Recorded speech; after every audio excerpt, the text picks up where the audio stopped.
Hello, everyone. How are you doing? And welcome to another episode of the Dr. Will Show, where I interview educators and entrepreneurs on how you can level up. Each episode, I zoom in someone who's dope, and we just sit back, have a conversation, and talk about ideas and strategies on how you can become the CEO of you. Today, I am here with Miri Rodriguez. Look out over there. Now, see, people. Hello. You didn't know that the Dr. Will Show was on the rise. Now you gotta know. Woo! We are here with Miri Rodriguez, who is one of the chief storytellers at Microsoft.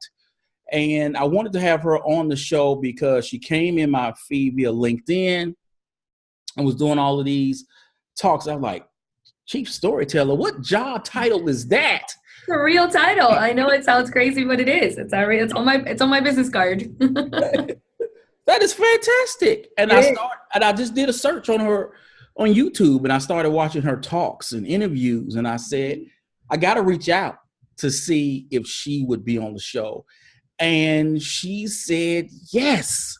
Thank you so much. What an honor to be here. Thank you for reaching out. I think it's a great thing when you reached out to me to talk about the things that you're doing on this show, and your audience is just so exciting to think about, how we can contribute to talking about storytelling and branding and all those things. So awesome. Well, thank you. So for those who will be watching on YouTube or listening on SoundCloud or iTunes in the future, will you please introduce yourself?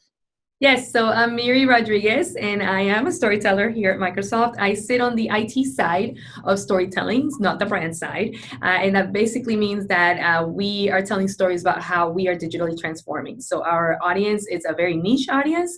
We have business decision makers, BDMs. We have IT pros like CIOs.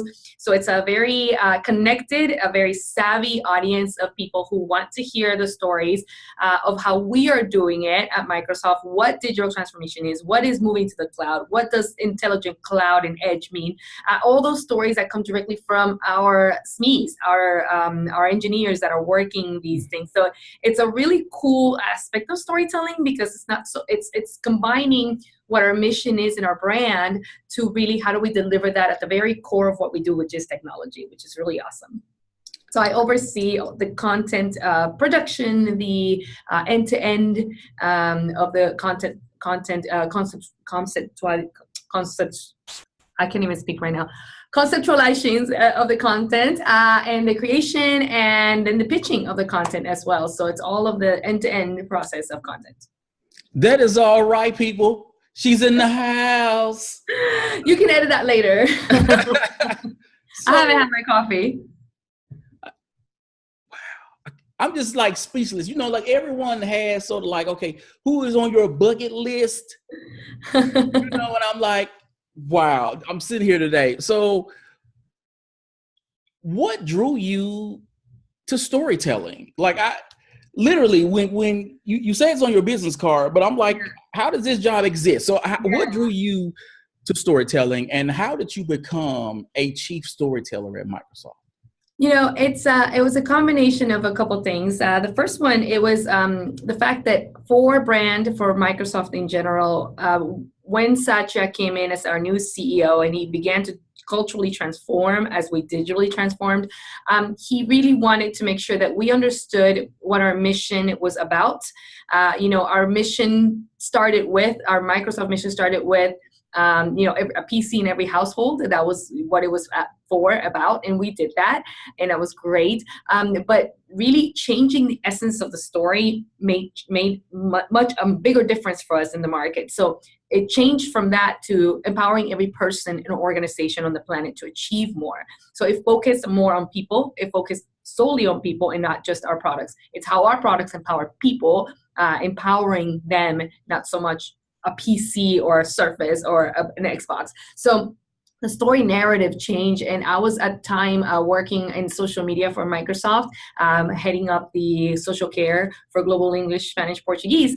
And I tuned into that, when Satya came in, and I was like, wow, this is an incredible narrative that we are shifting from and going into something different. The theme is the same. We were a PC empowers people on every household, but but really shifting that narrative and calling it a different, angle in the story changed. So storytelling became very important to me and my audience, and I began to dig more into it. I'm actually a communications major, so obviously story is part of what we do, how we drive business in general. And I think as we shifted that as a strategy for business here, I tuned into it immediately. And so I looked actually internally. We made a family decision to move. I moved from Florida to Seattle.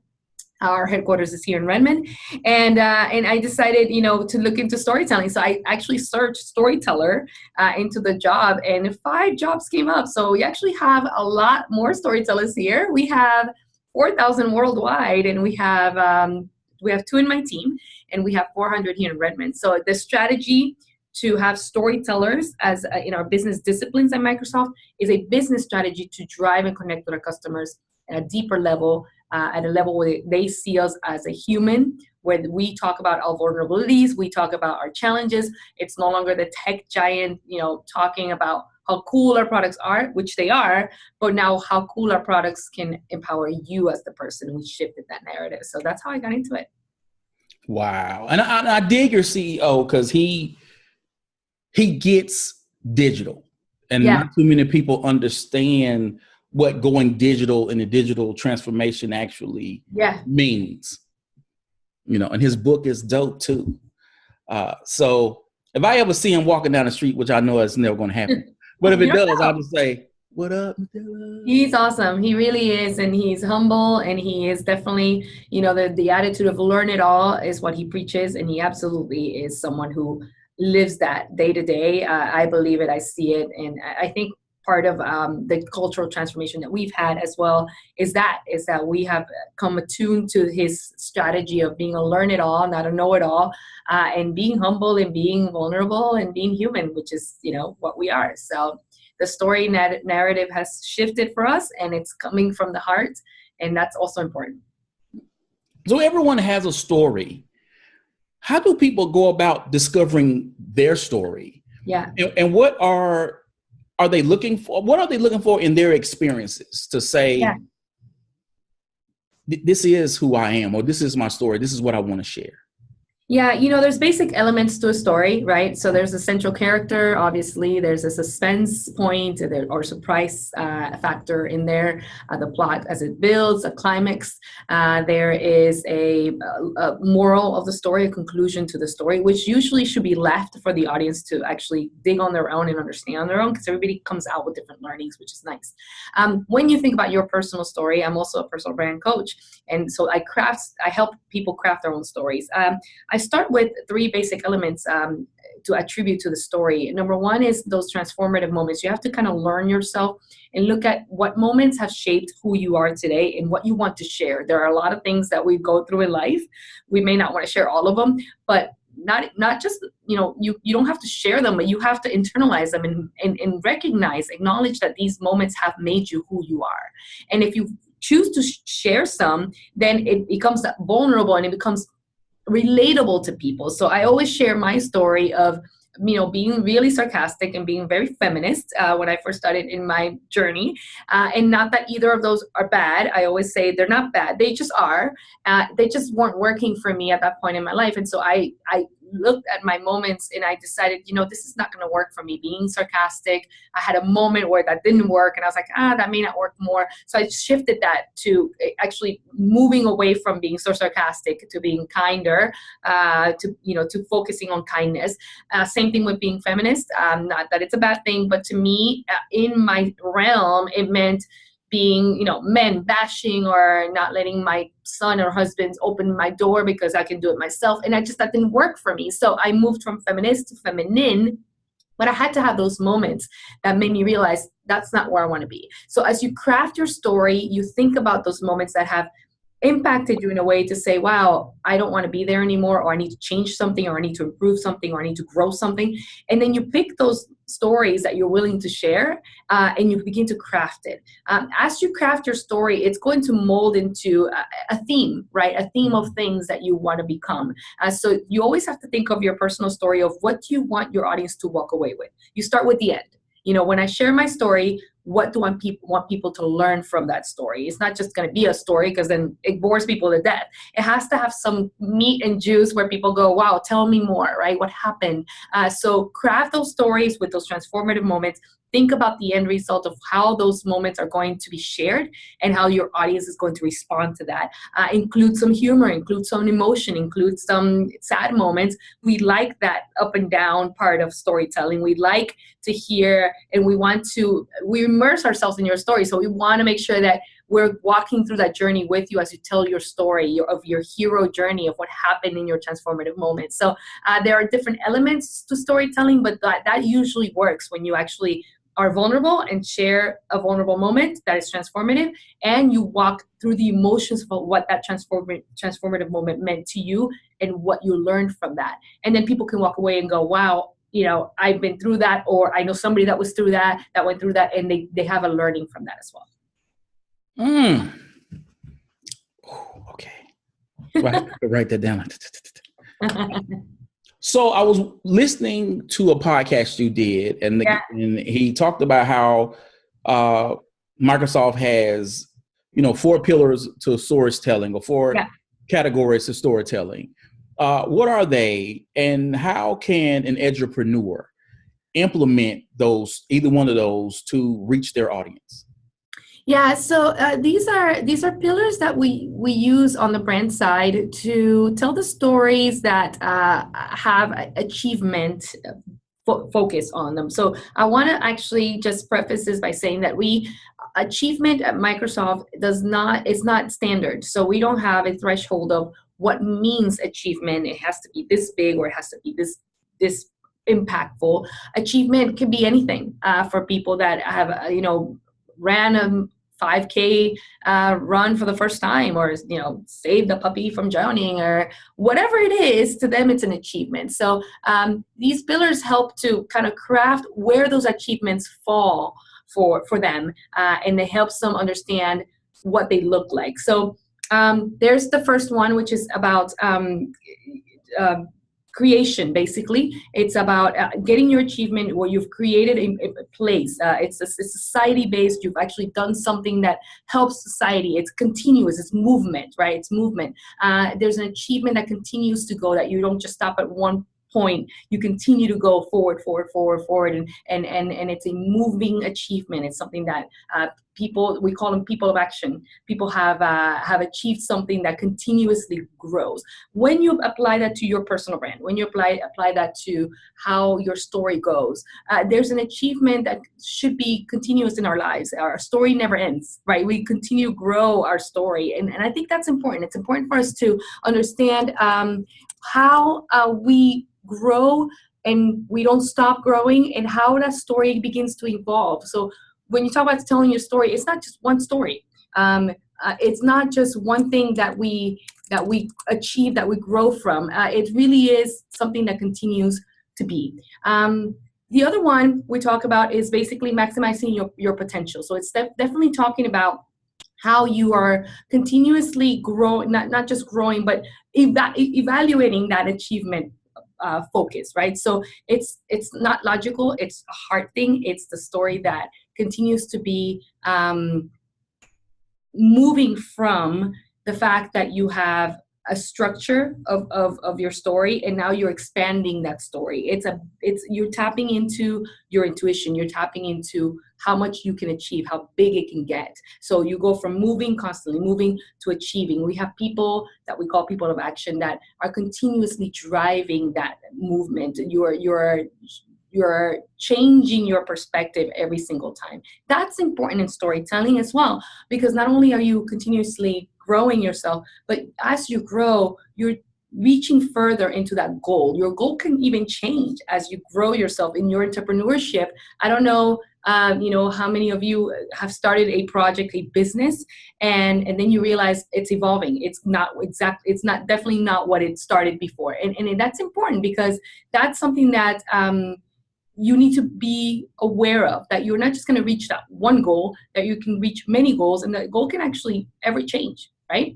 Mm-hmm. Any questions so far there? No, I'm just soaking it in. I'm soaking it in. Okay, good. I just want to make sure that people understand. It's just the strategies really are important. Their strategies are important because it's really storytelling really is about how your story evolves and the transformation that you go through as the character as your story evolves. So we have movement, we have achievement on the threshold, how it changes. There's also, when you talk about the third pillar, the success that we see with other people by championing them. So we have people that help us and we help them in the story. So when you think of the central character, right? Sometimes you are the central character in the story, sometimes you're not. And you have to recognize that in your business, in your entrepreneurship journey, in your transformational journey. You have to recognize how you're going to help others and how others are going to help you. And that is also important in your story. Who is the psychic in the story?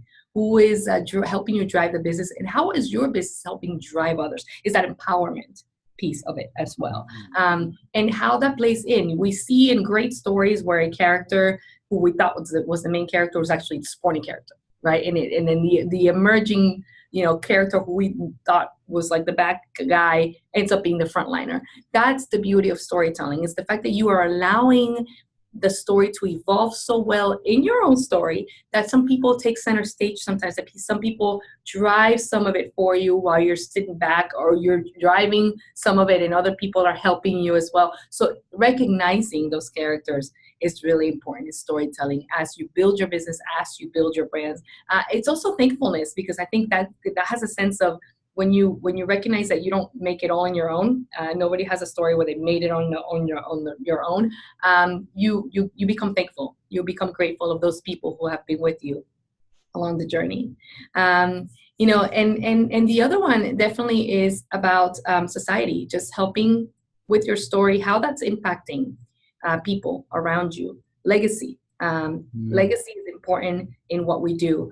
You got to ask yourself, is what I'm doing really impacting? How is it impacting?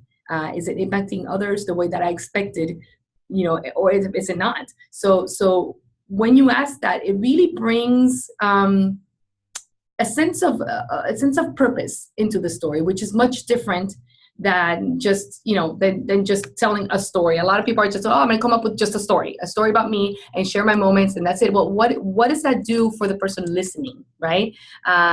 What does that do for the person who is understanding the story and walking away from that? So you have to be able to give people some of that story, give people something that they walk away with, Okay. So on that same podcast, you talked about how a story is not just a story, but it's also a strategy to connect your business with your customers. Yes. What do you mean by that?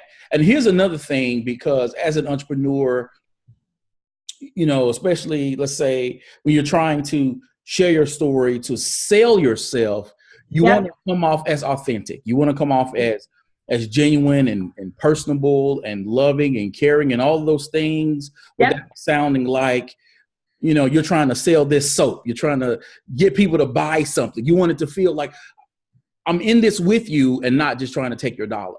Yes. So how can people connect their stories with people in a way in which it doesn't sound like they're actually selling? That's the magic of storytelling, because it becomes hard. It's not so much here's the product and here's what I got for you and now go do. It comes aligned with a story that brings it and makes it real.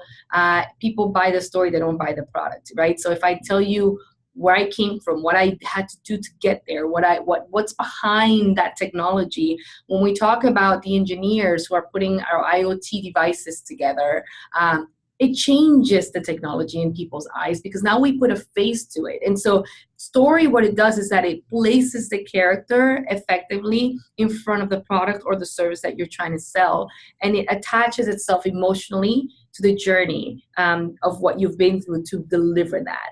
And now it's you and I. It's not so much the device in front of us or the product in front of us. So the tactic really is to become vulnerable, as I said, and become human and deliver that in a way that people, it doesn't feel salesy, because it isn't. You're being honest, you're being vulnerable, you're opening your heart, and you're sharing why you do what you do. There's a passion, there should be a passion in you on why you're doing what you're doing. And so it's really compelling to people when they hear that. And that's how the strategy changes. Again, when we tell the stories of people who have been empowered at Microsoft by our services, it speaks of itself, right? We don't have to talk about features of a service.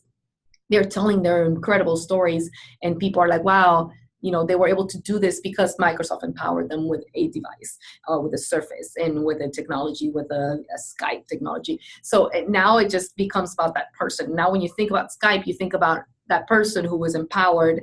So it no longer is just a feature of the service. So sales, a sales tactic will just talk about features and products and what's new and what's next and how much it is.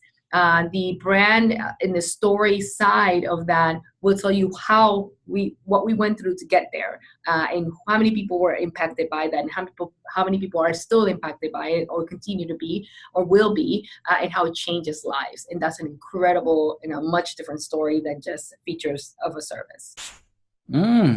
I like that. Thank you for that, Jim. Yes. So my field, and I work with a lot of educators. I'm an instructional technologist, and I teach teachers how to use the technologies to reimagine their classroom. Yeah. Thank you. And we have a lot of people who are in this ed tech space becoming edupreneurs, consulting, and they're out there writing books and delivering these presentations and keynotes, etc. Yeah. But within this digital space, in terms of connecting, or whether it's being on Twitter or LinkedIn or what have you, or creating video, where does technology come into play when telling one story? It comes huge. Technology has taken over our world, the way that we interact with each other, the way that we connect with each other. And I think now more than ever, it's even more important to drive the storytelling piece of how technology will integrate businesses. Because when you think about AI, when you think about machine learning, when you think about bots, they are going to tell the story that we tell it to tell, right? They are going to pick up data and connect other connected data. They're going to build algorithms based on all these connected information, this big data that's living out there that all of us are putting up on the cloud. But they have no heart, right? They have no heart. We have heart. So when you think about technology playing out in a way that we leverage it for business, but we also leverage it to storytell, it is up to us to be the craft master behind that, the curators, if you will, of what they're going to do with our story, how they're going to deliver that, we're going to effectively connect the customer end to end to that experience of them understanding what we're about and who we are about. In every story, whether it's a brand story or a personal story, the story needs to always tie back to your mission. And you have to decide what that mission is. A lot of people just craft a mission statement because you have to have one.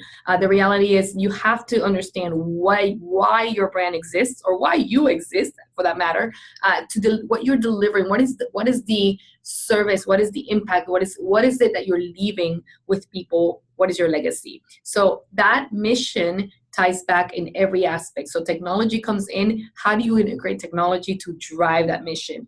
Not how does technology drive you? It's really you owning that, you driving it, with all the different aspects of what it means. It's such an incredible, it's mind blowing, honestly, to think about the last 20 years, what we've experienced with technology, and the next 20, what they're going to look like.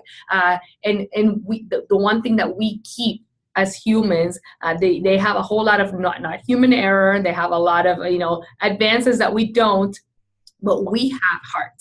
And storytelling will continue to be powerful because they don't, and we do, and we drive that. So think about how your business, think about how your personal life how you integrate that technology more and more, but how you don't let that technology drive you. You drive it with your story. This has been. Oh man, I'm not saving this interview. This is coming out real soon. Before we go, I want to ask you to make the connection Yeah. uh, between storytelling and personal branding. Yep. How can educators use storytelling to take ownership of their brand? Because I know a lot of educators, when I talk to them about branding, we have these discussions on Twitter or such, they'll tell me, I'm an educator, I am not a brand, but I Yeah. am of the belief that everyone is a brand. Absolutely. And so because they don't think of themselves in that way, I think they interact differently with people, not sort of, and I'm not saying when you're crafting your brand, you put on this Yeah. persona, but you understand that you act in a certain way. You say what you say, you put out videos, you blog, you have conversations, you connect, whatever you do in such a way that when people leave you, they have the impression that you want them to have, and not where they can sort of fill in the blanks with whatever goes out. So if you can, how does storytelling and personal branding work together, and how can They people? work in tandem. Hand holding is how they work together, one and the other. A lot of people don't understand the power of personal branding, digital personal branding, until they lose their jobs, and that is a tragedy. That then they start looking for how to update their LinkedIn profile and how to update, and start making connections with people. It really is not about career, and that's what people don't understand. Branding, personal branding, is your legacy that you're leaving in this world, and what people know about you and what you want people to know about you. The reality is, everybody has a reputation, whether you've built it yourself or somebody else is building it for you, or saying things that you're not in the space to actually counter or build or rebuild if you want. And it's really up to us in this connected world. It is imperative that we understand that people are looking us up online before they even get to know us. I mean, you did, right? So the reason I'm here is because you looked me up online. And that's how it works. I mean, we are using our connectivity, we're using our technologies, our modern day social media, to find people who we want to connect with. The world is that much bigger now because we have this platform. And so if we are not actively creating ourselves the space and the brand that we want to showcase for who we are, somebody else is doing it for us, and they're probably doing it poorly, or they're doing it it's not as accurate as it should be. And so it is up to us. If you are the CEO of your life, you got to manage that piece of the digital platform, and get on there. And also on it's a two-step, right? So the digital platform, and also how you drive yourself personally every day, which is part of who your brand is. People should not be at all surprised to know who you are, when they meet you online versus meet you in person. That should be the same person. So you need to work on those both. Storytelling serves as the platform to create that. It starts with your story. How do I want to show up? What is my story, and what part of that story, again, do I want to share with people? You craft that story, you decide what you want people to walk away with from that story, and then you build your brand on that. So mine is inspirational, mine is kind. I wanted people to walk away with a learning of some sort. So I'm constantly very active, very intentional to post things that align to that mission that I have for my brand. Your brand can take you as far as you want it to. My doors have been opened worldwide because people have met me online, worldwide. And if I didn't have that platform, I'm reducing myself to the cul-de-sac of just meeting people organically, which doesn't work anymore in this connected world. It is what we leave as a legacy, and it is where we find many other opportunities, incredible opportunities, when we open up ourselves that world. A lot of people get, ask the question, well, isn't that bragging? No, it's not bragging. It's actually showcasing who you are. When you talk about, everybody wants to know what you're about. They meet you in 5 seconds, then you have that 2 minutes, 2-second story of who you are. Hey, Miri, who are you and what do you do, right? And it's basically putting it out there already and telling people who you are and what you do.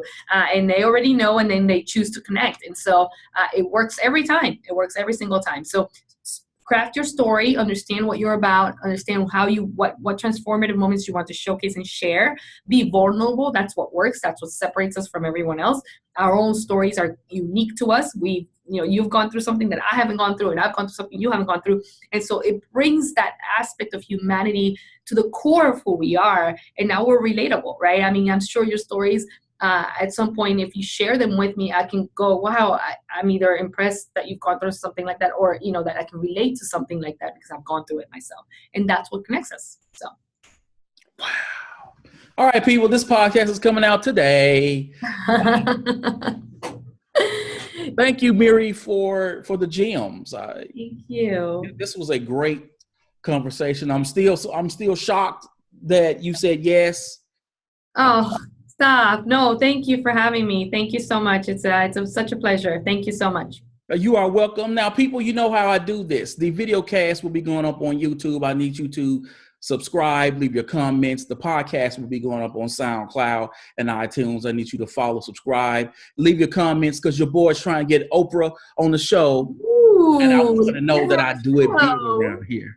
So, that'd be awesome. So thank you again, Miri. Thank you. You're welcome. So people, as always, invest in you, EDU. Peace.